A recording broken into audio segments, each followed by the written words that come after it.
마스크를 쓰기 어렵거나 환기가 잘 안 되는 식당 그리고 헬스장 등 다중이용 시설을 중심으로 감염이 계속 확산하고 있습니다. 수도권은 집단 감염이 좀처럼 잡히지 않고 있습니다. 현장에 나가 있는 취재기자 연결합니다. 이준엽 기자.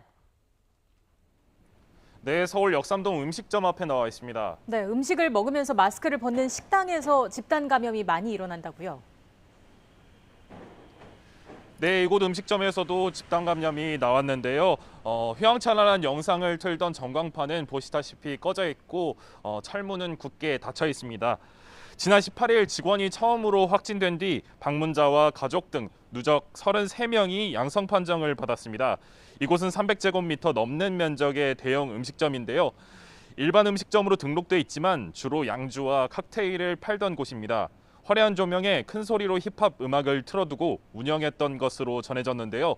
방역당국은 지하라 환기가 어려웠을 것으로 보고 역학조사하고 있습니다. 강남의 다른 식당에서도 지난 15일부터 지금까지 확진자가 4명 나왔는데요. 주말에는 하루 200명 넘게 찾는 대형 음식점인데 직원 확진 뒤에도 정상 영업을 한 것으로 전해져 확산 우려가 나옵니다. 식당이나 카페는 어제부터 밤 9시까지로 운영 제한 시간이 조정됐는데요.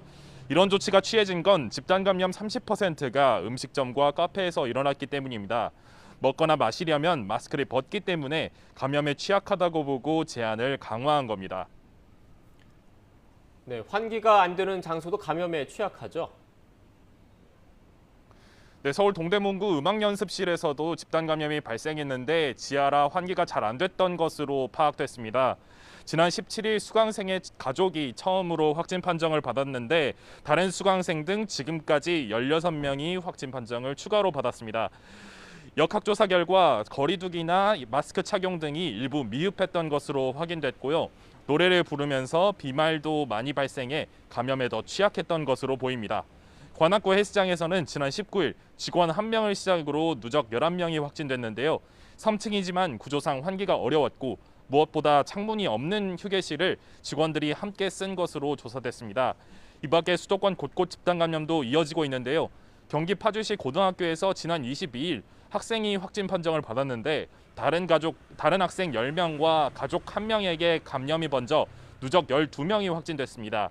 기존 집단 감염이 일어난 용인시 어린이집에서는 3명이 더 나와 지금까지 26명이 양성 반응을 보였고요. 수원시 장안구 병원에서는 2명이 늘어 누적 42명이 확진 판정을 보였습니다. 지금까지 서울 역삼동 음식점 앞에서 YTN 이준엽입니다.